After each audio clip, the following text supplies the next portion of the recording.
Thank you so much, Shirley. I'm just in awe that you have invited me this morning to speak with you and the members of this great church. I remember coming here as a visitor a number of years ago when I was a baby resident.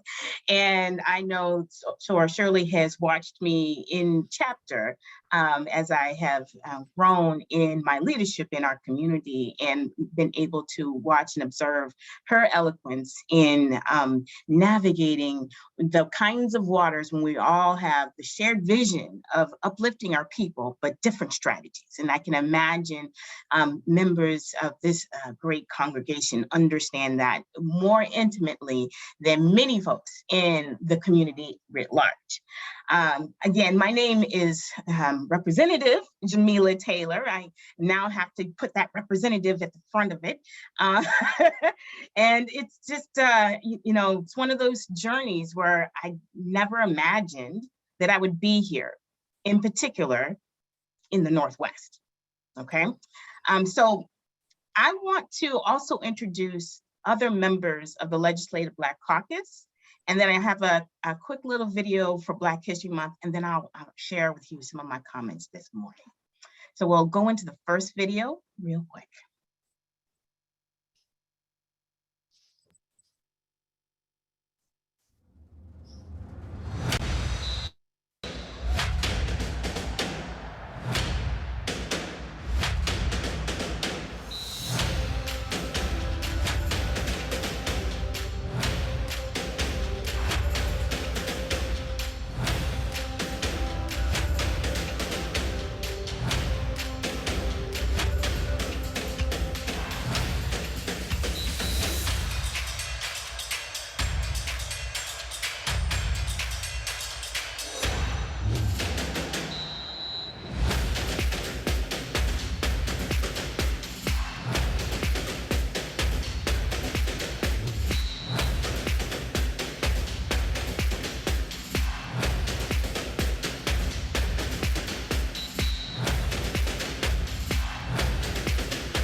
And we have that second video. We're ready to go.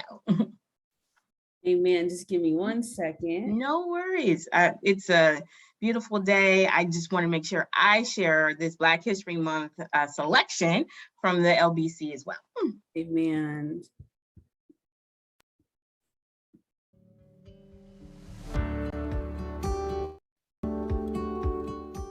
When William Owen Bush, a Black resident of Thurston County, was first elected to Washington's inaugural state legislature in 1889, he shattered one of the strongest barriers our nation has ever seen, setting into motion a chain of events that would echo for generations to come.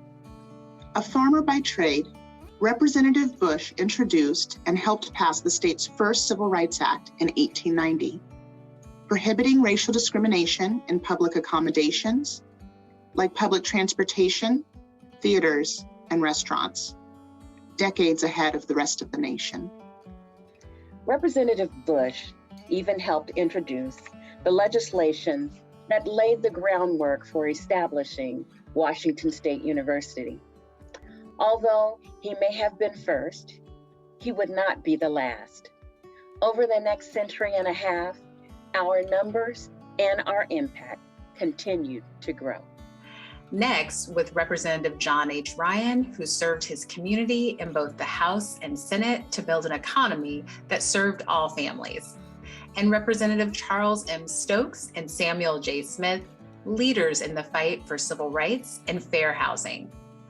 And Representative Marjorie Petter King, who became the first Black woman to serve in the state legislature in 1965 and a tireless champion for women's civil rights. But Black history isn't just about remembering where we started. It's about honoring those who endured incredible discrimination before us through our actions each day. In our relentless pursuit of justice, equity, and opportunity for all, we are making history every single day. We carry the legacy of the countless others who came before us and the solemn responsibility of blazing a trail for all those who will come after us. We are the torchbearers for Black Washingtonians, as they will be here long after we are gone. Black history is American history and does not end in the month of February. Celebrating who we are every day of the year is a testament to our resilience. After centuries of racist hatred, discrimination, and trauma, we persevere, we keep marching, and we won't stop now.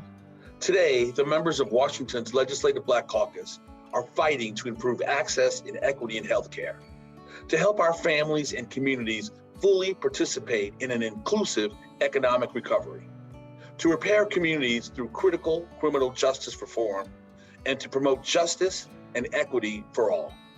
We have a part to play in this because we're not defined by the size of the challenges that lay before us, but by the strength of our resolve in overcoming them. Our story in Washington's legislature may have begun with one single person in 1889, but the same spirit lives on in each of us today.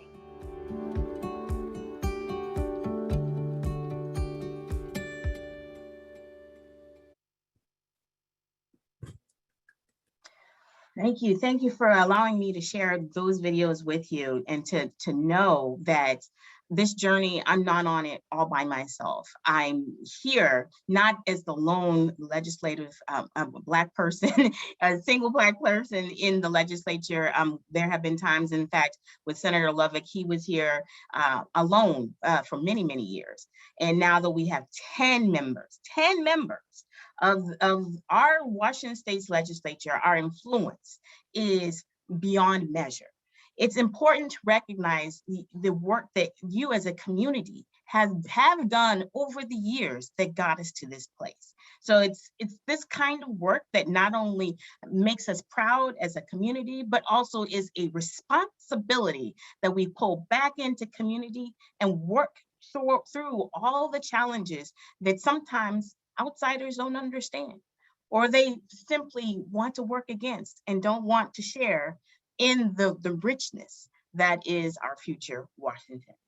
My journey into this role, it is steeped in history. As many of you know, my father, Dr. E.Taylor, literally wrote the book about Black Seattle, okay? And so I know that I have to live and do right by our history, and also recognize that as we have this strong, rich history, we're also being pushed further and further away from Seattle's central core. That is a challenge that we are facing every day. When we saw the Great Recession happen in 2008, and we lost economic position, we lost our homes in this community, we lost our ability to maintain intergenerational wealth, not just by bad practices in the mortgage industry, but the fact that we have not been allowed to fully participate in our economic fabric. One of those things that we really must think about as we are continuing to be champions for our community is how we connect as individuals intergenerationally. As you know, as you heard, I live with my mom and my brother. I'm part of a squeeze generation. I am taking care of folks who have ongoing chronic needs. And I want to make sure that they have a full potential life, just like I do. But I also want to live my own life as well. And, you know, managing life as a caregiver, knowing full well that we don't have all the tools and the resources that maybe other communities have, it's a challenge that I need to make sure that my fellow lawmakers know as we're setting policies that actually move us forward as a community, as a collective community. In terms of what I've been working on in the last 2 years, I've concentrated on all of those things in terms of economic development for the Black community, making sure that we have criminal justice reform, not just performative criminal justice reform, but actual meaningful change that transforms our community. I want to make sure that, our health equity, as one who's been in the hospital and experienced some prejudice by our medical profession, we know that medical racism is real. It is real, and it has impact on us as a community. Why is it that when our pain is not heard? Why is it that when our challenges are dismissed? And so one of the things that we're working on as a priority for the Legislative Black Caucus in this year is establishing the African American Health Board that will talk about policies that affect the Black community.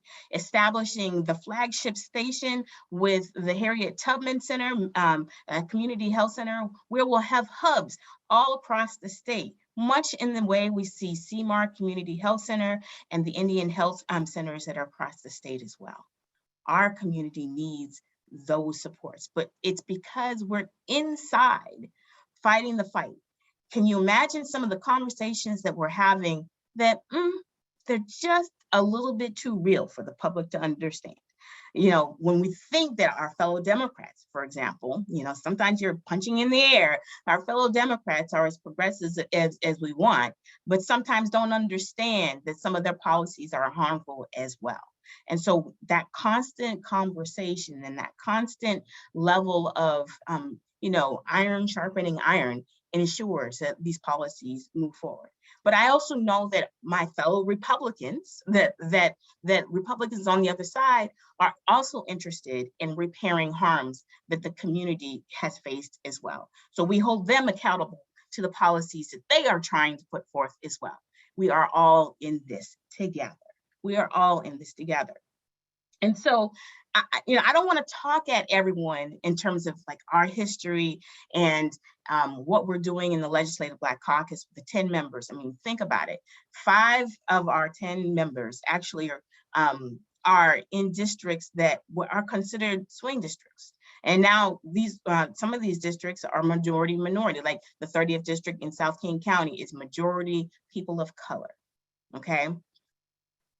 Folks talk about representation and how it matters. The work that we do ensures that more voices come to the table. How do we ensure that we are honoring our ancestors, honoring our elders, honoring the folks who have been in the trenches? Daggone it, they built the trenches.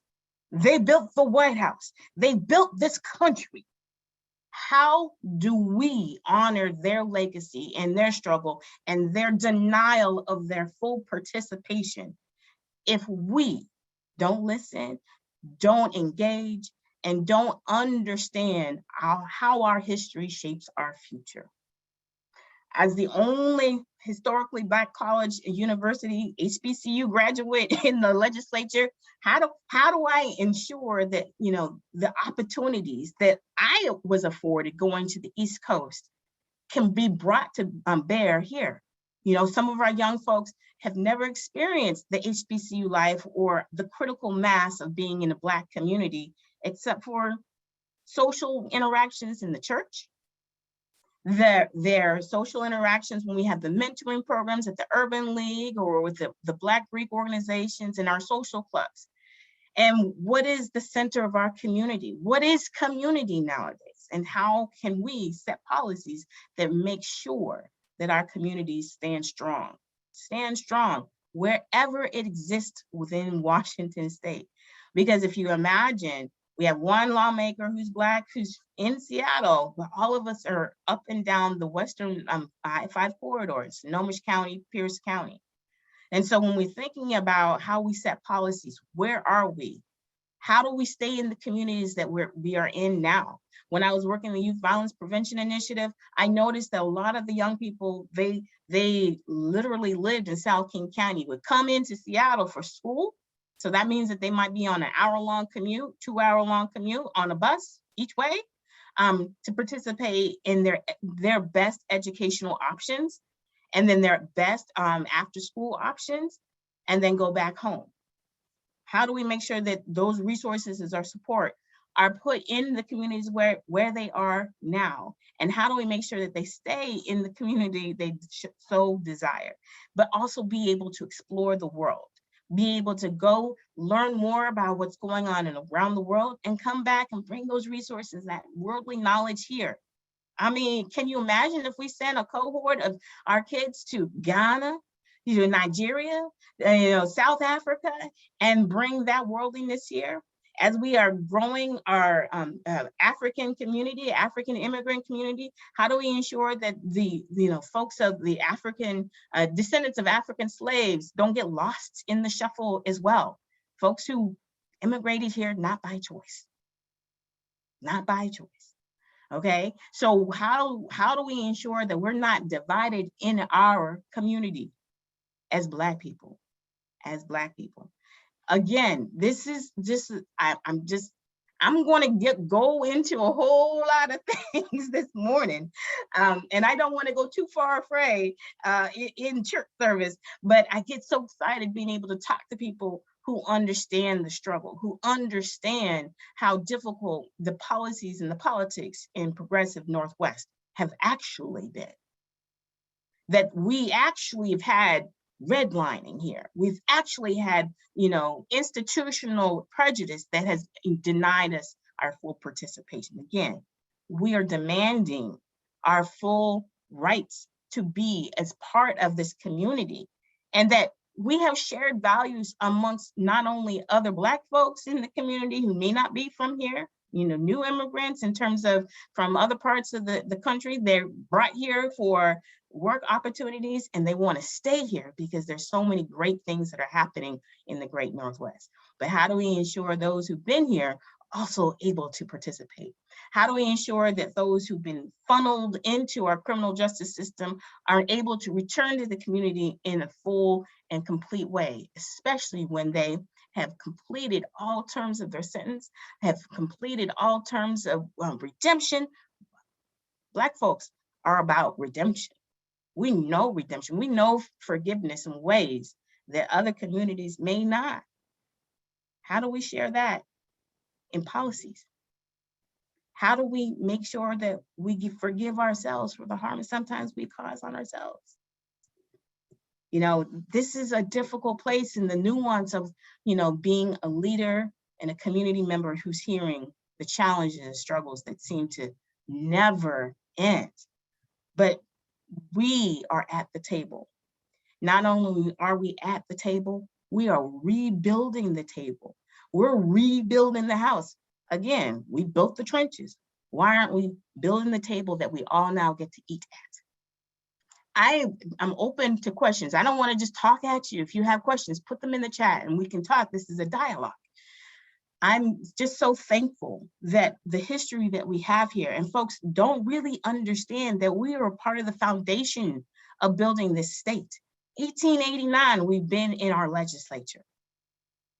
Establishing Washington State University, the institution that has helped so many others, making sure that we are able to participate and enjoy the fruits of our labor as well.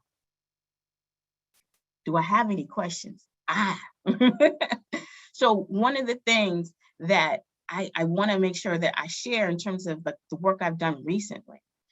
Last year, we were served a late, moment with the Supreme Court, Washington State Supreme Court, where they decriminalized possession of controlled substances. This meant that this was our opportunity to reshape how we address drug policy in Washington State, okay? And instead of just, doing a simple fix and turning it back into a felony, I know the House Democrats, I was part of the leadership team that said, no, we are not going to do that. What we're going to do is make investments in our behavioral health system, a down payment. We're going to make sure that we redirect people out of the criminal justice system because we cannot arrest our way out of community problems.